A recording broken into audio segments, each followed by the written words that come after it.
It can happen from sitting in a chair improperly. It can happen when walking on something you shouldn't be walking on. It can happen when you walk in the parking lot and aren't watching where you walk. It happens when you carry something and trip. It happens when you slip off a ladder. That's right, slips and falls.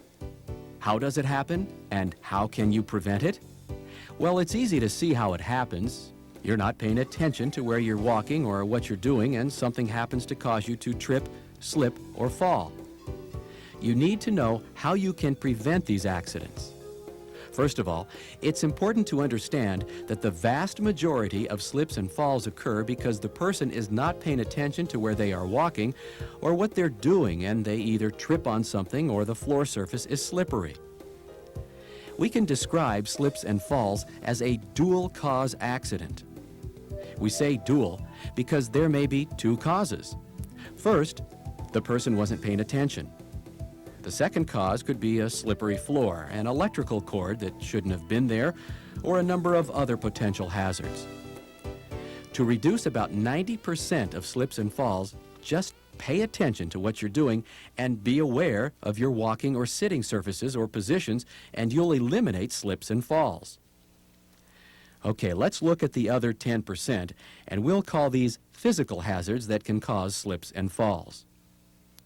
No matter what industry you work in, you generally have a building in which to work.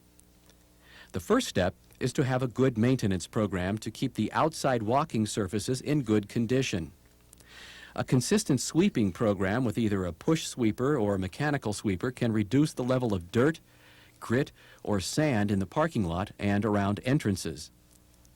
Cleaning is a fundamental safety measure to help reduce slippery walking surfaces, but it's also very important to reduce the amount of dirt, sand, ice, and snow from being carried inside the building.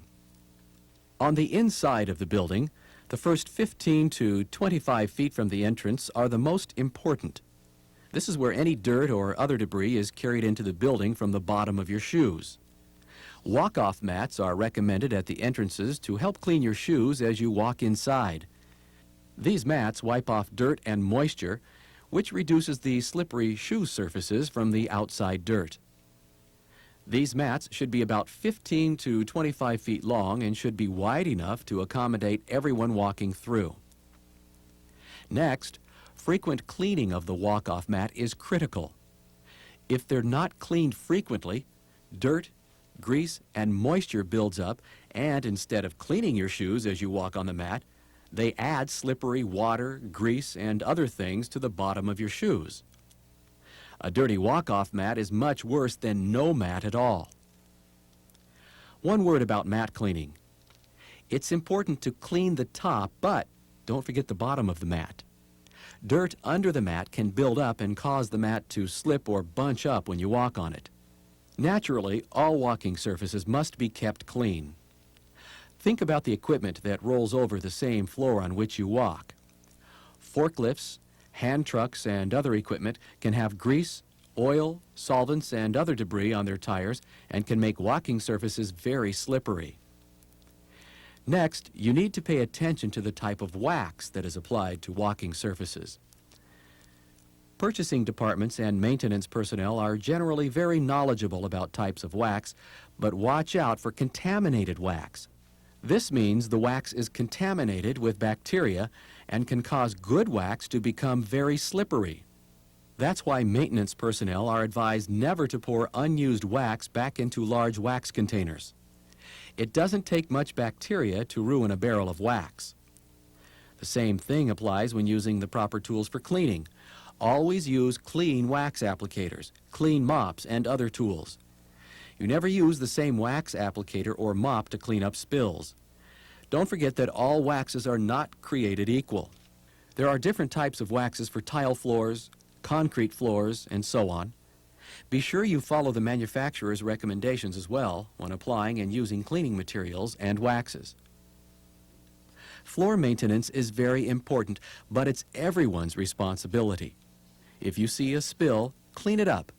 If you can't do the job, be sure to warn others and report it so it can be cleaned up as quickly as possible. If you notice a potential slip and fall hazard, Report it to your supervisor.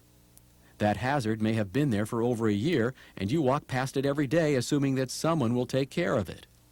Well, don't wait. Report it so it can be corrected. Clean up spills when they occur. You'll notice sticky parts of the floor around soda machines. That's because someone spilled a liquid and no one bothered to clean it up. Different spills require different procedures. Oils and grease, and even mayonnaise spilled on a surface is difficult to clean. First, you wipe up the spill.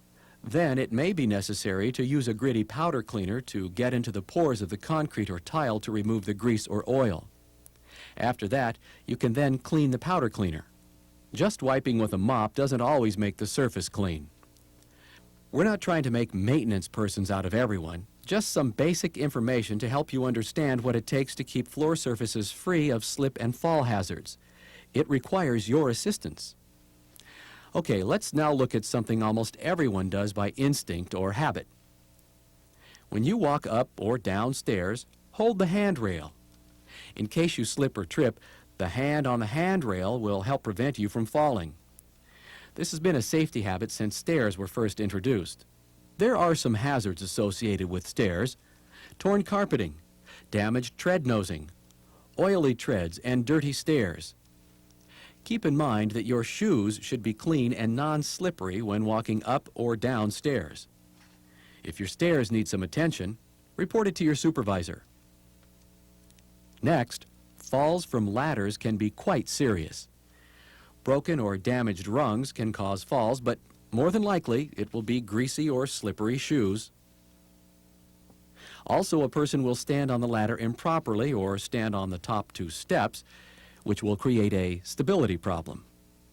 Never stand on the top two rungs of any step ladder. Never lean past your belt buckle.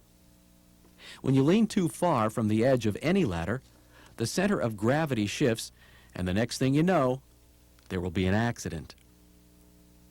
Getting into and out of vehicles. Never jump from trucks or other vehicles or equipment. You're asking for trouble.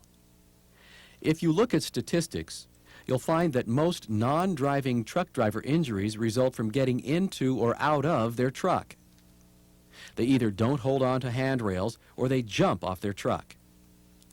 Proper footwear can also help reduce slips and falls. High heels, certain leather on the soles of shoes, even the popular tennis shoes can be very slippery on some surfaces. This is particularly true if your shoes have any grease, oil, or other residue on them. Walk only in authorized walking areas. Walking over conveyors can cause a slip or fall. Watch out for wet or slippery surfaces. Don't walk over boxes, pallets, or other materials. Use the proper walkway. Think about the walking surface on which you're walking. If you're walking on a carpeted surface that will change to tile or concrete, be aware that different floor surfaces will have a different level of friction. The carpet will have good friction, but the tile or concrete will be slippery compared to the carpet. If you're aware of the difference, you'll make the necessary adjustments to prevent a fall. Don't forget about telephone wires, electrical cords, and other things that can cause a trip. Even in the office, open file drawers can cause trip hazards. If you read any textbook on safety, the 3 E's are always mentioned: engineering, education, and enforcement.